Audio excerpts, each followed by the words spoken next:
E aí, população mundial, tudo bem, hein? Tudo tranquilo com vocês? Tudo em paz? Espero que sim, viu? Espero que vocês estejam bem. Tô vendo o jogo aqui, Chelsea já fez um gol, hein? Você que gosta de futebol aí, será que ele passa hoje? Estamos vendo aqui uns... Tô vendo o jogo, tá uma grande expectativa aqui, Real Madrid e Chelsea. E o Chelsea tem carregado com atrás do prejuízo. Mas vamos lá. Todo mundo comete erro na história, certo? E as grandes histórias, os grandes líderes, os grandes fatos históricos não ficaram longe disso, cara. Não ficaram longe disso. Sempre houveram erros e alguns erros foram determinantes para muitas coisas. Alguns, infelizmente, para catástrofes, como por exemplo o Titanic, né? Um erro de cálculo, de interpretação de um líder ali no Titanic fez com que muitas pessoas morressem. Né? Fez um navio, entendendo, eles até têm uma frase célebre, né? Que eles dizem, que perguntaram para ele assim, e aí, afunda esse barco? Ele falou, nem Deus afunda esse barco, né? Infelizmente não conseguiu nem completar a primeira viagem. São coisas que a gente precisa pensar um pouco.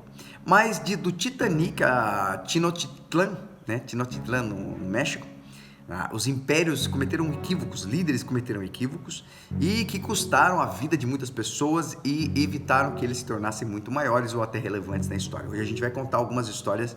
Eu queria que você prestasse atenção e depois você me diz o que você acha aí. Eu não vou ficar fazendo aquela coisa, gente, eu me perguntaram por que você não fala pro pessoal se inscrever no canal, por que você não fala pro pessoal dar um like, cara, eu já falei, ó, isso aqui, se você gosta, você vai dar o like, se você não gosta, você vai dar o dislike, é uma coisa meio automática, né? Se você curte o canal, gosta dos assuntos, você vai se inscrever, então eu não fico pedindo esse tipo de coisa, fica muito à vontade, quero que você fique muito à vontade com relação a isso aí, né?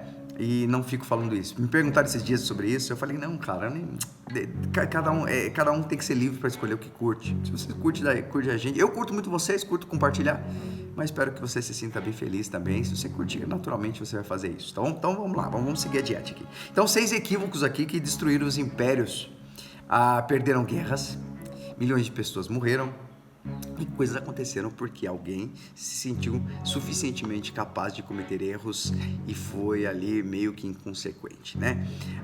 O errar é humano, claro, né? E bota humano nisso, né? Se decisões erradas tomadas aí pelas pessoas comuns já causam confusão, prejuízo, frustração, quando a escolha equivocada é feita por um líder, uma pessoa muito mais de expressão, as consequências podem ser um pouco trágicas demais ou até mesmo mortais, como aconteceram. Tem um escritor inglês, tem um escritor inglês chamado Stephen Wyer, autor aí das piores decisões da história. É um livro muito legal, quem gostar desse assunto pode ir atrás, esse livro é bem interessante. E as pessoas que as tomaram, coletou aí 50 histórias reais de escolhas que motivaram raiva, inveja, fé cega, luxúria, ganância e até mesmo desejo aí de fazer caridade, trouxeram resultados catastróficos. Vamos lá, vamos começar de trás para frente, né? Bote salva-vida, quem precisa deles, né? Quando você tem um navio tão poderoso como o Titanic, no Atlântico Norte, foi no ano de 1912, no mês de abril. A ganância e o orgulho aí levaram alguns seus proprietários e projetistas a diminuir o número de botes salva-vidas do Titanic. E fizeram isso por dinheiro e marketing. Não para economizar o preço dos botes, mas para deixar mais espaço para os passageiros se locomoverem e se divertirem. Dessa maneira, os 20 botes poderiam levar a plena capacidade de 1.178 pessoas, algo inquietante quando se sabe que a capacidade total do navio era de cerca de 3.500 embarcados, tá?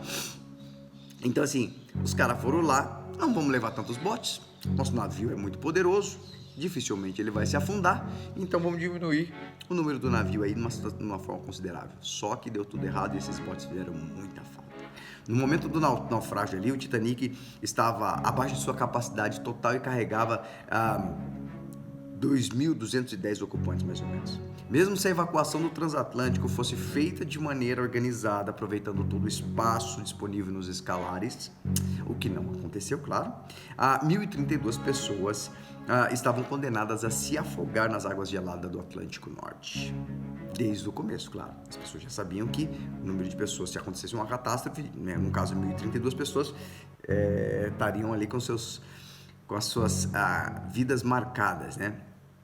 A ordem de reduzir o número dos botes ali partiu de um cara chamado J. Bruce Smay. Quem que é esse cara? Presidente da White Stars, proprietária no caso do navio. Ismay estava no navio no momento do naufrágio, escapou e continuou como presidente da empresa por mais 25 anos. Ou seja, ele decide, a sua incompetência causa um dano, mata pessoas e ele continua sendo vivinho, bonitinho, né? Porque, claro, um bote para ele teve e ele ainda viveu por mais 25 anos aí como chefe da empresa. Que interessante, né? Que coisa interessante. A ganância dele, de um homem, né?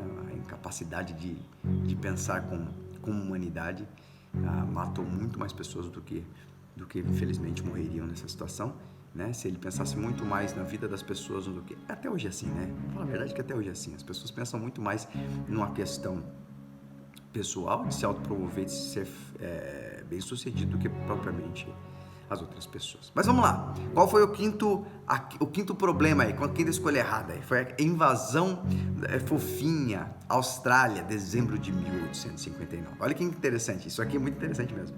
O inglês Thomas Austin adorava caçar. O cara curtia muito caçar. Imigrando com a família para a Austrália aí, aos 16 anos, ou seja, no ano de 1831, ele tornou-se agricultor e membro da Sociedade Vitoriana de Aclimatização, que se dedicava a trazer espécies europeias para o país. Isso aconteceu no mundo todo, tá? Inclusive aqui no Brasil, a gente tem uma praga chamada caranguejo africano, que foi trazido porque os caras queriam fazer escargot e viu que deu errado, soltou, já é uma peste. Rio de Janeiro mesmo, isso é uma praga. Mas em 1859, encomendou 24 coelhinhos na Inglaterra. A ideia era soltá-los em suas terras para as caçadas de Natal. Os animais fizeram o que os coelhos fazem de melhor. O quê? Festinha, e reproduziram-se de uma forma que eles não conseguiram controlar. Como o Austin era um cara louco por caçada, já havia exterminado, por exemplo, gaviões. O cara começou a caçar gaviões, que era predador natural do coelho, né? Águias e até gatos ele mandou matar. Pra quê? Pra que ele não matasse os bichinhos, né? Apenas eram poucos bichinhos, né? 24 bichinhos só. Isso deu um problema tão grande, porque sem inimigos naturais, em pouquíssimo tempo os animais se reproduziram incontrolavelmente. 7 anos depois eles chegaram na média na Austrália, 24 coelhos, lembra disso? Eles chegaram mais ou menos 7 anos depois, eles chegaram a 14 mil coelhos. Mas isso não significou nada. Os bichinhos devastaram as colheitas e levaram a ruína a inúmeros agricultores. Em 1907, para você ter uma ideia, o governo construiu uma cerca de 1.150 quilômetros, tá? Para que eles conseguissem impedir que esses animais destruíssem aí todas as plantações. Ou seja, por causa da vaidade, né, da irresponsabilidade de um cara, muitos fazendeiros perderam suas terras, famílias entraram em colapso financeiro e foi uma catástrofe terrível. Em menos de 100 anos aí, os coelhos tomaram a Austrália, a voracidade dos bichos teve um profundo impacto sobre a fauna do local, né? Os caras arrebentaram com tudo, e sem alimento aí 3 espécies de papagaios e 23 dos 26 tipos de árvores em uma ilha australiana desapareceram. O governo iniciou aí uma perigosa guerra química, inoculando os coelhos com doenças e pulgas. Até agora o bicho resiste. Então, o cara me vai lá, gosta de um coelhinho por causa de uma brincadeira, mas ele não pensava nas coisas, nem imaginava que um bichinho tão bonitinho, tão inofensivo, poderia causar uma catástrofe tão terrível. Isso acontece o tempo todo, né? A gente é bem inconsequente. Quem segue o coração e não a razão, certamente terá alguns tipos de problema. Doença oculta no Brasil, né, em abril de 1985. Sabe qual foi? Se liga nessa. O Brasil vivia um dos seus mais delicados momentos políticos desde o início de 1985. Após 21 anos aí de regime militar, tomaria posse aí um cara chamado Tancredo Neves. Vocês conhecem ele? Pois é, experiente político aí mineiro que garantia se comprometer com a redemocratização do país. Não era ainda volta das grandes eleições diretas já, mas Tancredo Neves foi eleito indiretamente no dia 15 de janeiro por um colegial eleitoral composto por deputados e senadores do Congresso Nacional, que não encontraram nenhuma conjuntura aí favorável para a sua instalação, mas era considerado um avanço político relevante. Ou seja, quando o regime militar saiu do poder, quem colocou Tancredo Neves no poder não foram o público, não foram a população, mas sim o representante da população, ou seja, um colegiado de deputados colocou ele no poder. E assim começou a nossa democracia, né? Falo democracia porque você sabe como é que funciona, né? Mas o tiozinho Tancredo Neves, um grande A estadista, então, com 74 anos, vinha sentindo a saúde, ele era meio frágil com a saúde dele. Temendo que os militares aí pudessem voltar aí na figura de João Batista Figueiredo, tentasse impedir a posse usando a sua doença como pretexto, ou seja, ele estava com medo que os militares voltassem ao poder, o político mineiro escondia sua enfermidade e proletava o necessário tratamento. Detalhe, eu não sei se vocês sabem, Adolf Hitler, Joseph Stalin, todos esses ditadores, esses caras, você sabia que eles eram muito doentes e eles escondiam a sua doença justamente para não mostrar fraqueza? Era muito interessante. Inclusive os faraós do Egito também, muitos deles escondiam as suas fraquezas. O único que não demonstrou, e se você procurar estátuas dele, você vai ver um faraó meio feião, parece um bicho, foi Akhenaton. O resto dos estadistas sempre demonstrava, segundo o conceito da época, uma força, autoridade, coisas do tipo. Isso é interessante. Não foi só Tancredo, mas esses caras também. Quase 30 anos depois ainda persiste essa inexatidões aí sobre os acontecimentos, mas é aceito que o presidente eleito se automedicou muitas vezes aí com antibióticos, né? O que mascarou os sintomas e o seu mal-estar. No dia 14 de março do ano de 1985, então, nas vésperas da sua posse, Tancredo foi finalmente internado com uma infecção intestinal no hospital da base em Brasília. Seu vice, Joseph Sarney. O José Sarney tomou posse, esse velhinho tá na política desde então, né? Imagina, faz tempo, hein? Mamando nas tetas do governo, né? Tomou posse como presidente do dia 15, um ambiente caótico aí, foi um problema terrível o que se seguiu depois. O candidato foi submetido aí a 7 operações, algumas acompanhadas por pessoas leigas, ao ponto de deixarem ele fumar, né, na sala de cirurgia. Transferido aí para o Hospital do Coração de São Paulo, Tancredo Neves e seus assessores familiares continuaram a esconder o seu estado, não mostrando a fraqueza que a doença trazia a imagem dele, até a sua morte no dia 21 de abril de 1985. Quer dizer, se ele tivesse demonstrado, se ele tivesse tratado de um probleminha mais simples, o cara teria assumido o poder e teria sido presidente do Brasil. Mas um pequeno equívoco, o ato de se automedicar, preservando a sua imagem, e o medo, né, de que voltasse a acontecer o detalhe de novo, impediu aí que Tancredo Neves chegasse aonde ele chegou. Verde, amarelo e preto, Brasil, agosto de 1992. O presidente do Brasil na época em que era Fernando Collor de Mello. Ele viveu o seu inferno astral ali em agosto de 1992, todo mundo sabe. Se você não sabe, busque na história do Brasil. Foi um caos terrível. Eleito aí no ano de 1989, era acusado de corrupção pelos jornais e revistas, investigado pelo Congresso aí, perder o apoio da população. Agora ele enfrentava as primeiras manifestações de rua, principalmente dos jovens, que pediam seu impeachment. No dia 13 de agosto, uma quinta-feira, o presidente resolveu contra-atacar. Em seu discurso, criticou as manifestações de uma minoria e conclamou a população que saísse das ruas no domingo vestindo de verde e amarelo. No auge da sua impopularidade, para desafiá-lo, manifestantes vestiram-se de preto e ocuparam quase todas as capitais. Mas, incrivelmente, em uma época em que a internet e redes sociais eram apenas ficção científica, o país decidiu protestar usando o preto, sem que ficasse claro como a ideia se espalhou tão rápido. Collor renunciou, então, no dia 29 de dezembro. Ou seja, deu um tirinho no pé, né?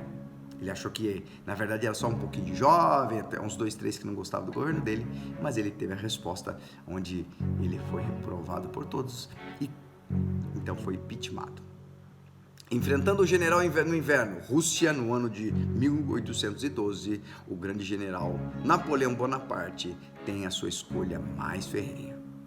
Em 1811, ninguém parecia ser mais poderoso na Terra do que o general francês e pequenino Napoleão Bonaparte. Bélgica, Holanda, partes da Alemanha e uma extensão da região litoral italiana, incluindo a Roma, foram incorporados à França. Além disso, quase toda a Europa continental era vassala do imperador francês. Não havia como resistir aos seus exércitos. E então veio uma decisão equivocadinha: invadir a Rússia. O exército de Napoleão contava com 680 mil homens contra 200 mil russos apenas. Mas esses adotaram uma inesperada tática. Fugir mais rápido do que os franceses e avançar e esvaziar todas as cidades e campos que poderiam ser usados para alimentar o invasor. A tática da terra arrasada. Logo, a fome aí A marcha forçada e as deserções faziam com que os franceses perderam cerca de 6.000 homens por dia. Após uma série de cidades ocupadas aí a serem abandonadas pelos russos e uma sangrenta batalha em Borodino, em setembro, Napoleão encontrou Moscou vazia e em chamas.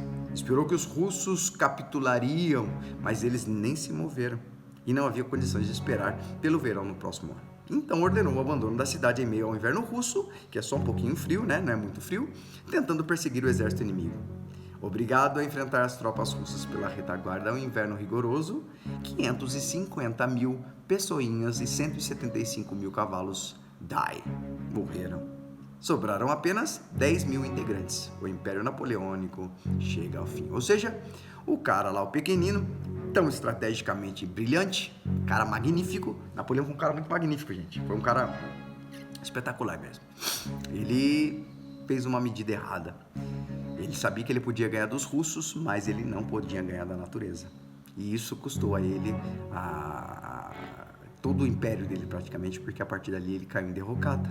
E aí, esse homem ficou na história como um pequeno, grande líder que cometeu imensos erros. Esse foi um detalhe importante, porque os russos sabiam que não podiam vender. A gente sabe que os soldados vão avançando, eles vão comendo e destruindo as cidades e que usam ali a água, a comida que fica nas casas para se alimentar. Então os exércitos vão querer subindo com isso. Os russos, sabendo, foram lá e esvaziaram as cidades, principalmente Moscou, que era a capital, e deixou eles sem nada. Eles já vinham de fome, vinham de sofrimento, e o frio intenso indo na Rússia destruiu o grande Napoleão. E, em primeiro lugar, os deuses invasores, México, novembro de 1519. Deuses invasores? Se liga nisso. A fé desmedida e cega pode produzir estragos. Montezuma II era o imperador dos mexicas. Mexicas, da onde veio o nome mexicanos, tá? México. Como os astecas chamavam a si próprios, e governava a cidade de Tenochtitlan, hoje cidade do México. Acreditávamos que os seus mais poderosos deuses, a serpente emplumada, criador dos céus e da terra, voltaria a qualquer momento. Aliás, deveria voltar aquele ano mesmo, conforme previa alguns sacerdotes. Quando Montezuma II foi informado de que os estranhos seres de cabelos claros e barbas longas, com animais desconhecidos e armas poderosas, haviam desembarcado no mar, não teve dúvida que eram Quetzalcóatl e seu séquito. Eram espanhóis, comandado por Hernán Cortés, que trazia cavalos, cães e canhões, e micróbios, a arma mais poderosa dos espanhóis naquela época. O Império de Montezuma foi destruído não pela guerra, tá, gente? A gente pensa que foi pelas guerras e tal, na verdade ele foi destruído unicamente por um vírus pequenininho, quase insignificante, como foi o Covid-19, que destruiu todo o império poderosíssimo de Montezuma. Ele recebeu aí Cortés com um discurso de adoração, porque ele achou que Cortés seria, no caso, a vinda do Deus que eles esperavam. Entregou a ele presentes, o primeiro um calendário em ouro, que Cortés derreteu para vender, ou seja, ele demonstrou qual que era a ideia dele naquele lugar, como muitos fazem, né? Não é ter cultura e não é... A gente vê nos dias de hoje, por exemplo, as pessoas adorando, né, a políticos que dão migalhas, como se eles tivessem feito uma maravilhosa benfeitoria.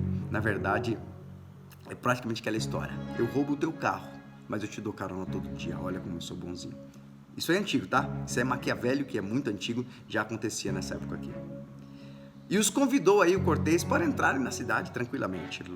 Logo se tornariam reféns em seu próprio palácio. Montezuma terminaria capturado e morto pelos espanhóis. Tenochtitlan seria destruída e a cidade cristã do México, ou México, seria construída por cima. A começar por uma catedral sobre o grande templo. Muito legal, né, gente? São 7 equívocos.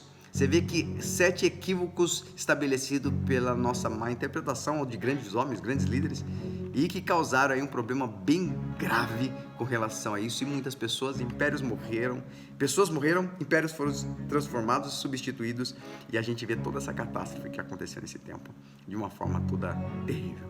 Legal, né? Muito legal. 6 erros aí que mudaram a história, e a gente sabe que erros não são apenas detalhes desses simples mortais como nós, mas a gente sabe que grandes mentes também cometeram seus equívocos. Espero que você tenha gostado. Espero que você tenha curtido aí, espero que tenha achado legal e a gente se encontra aí numa próxima oportunidade com algo mais interessante. Beijão, tchau!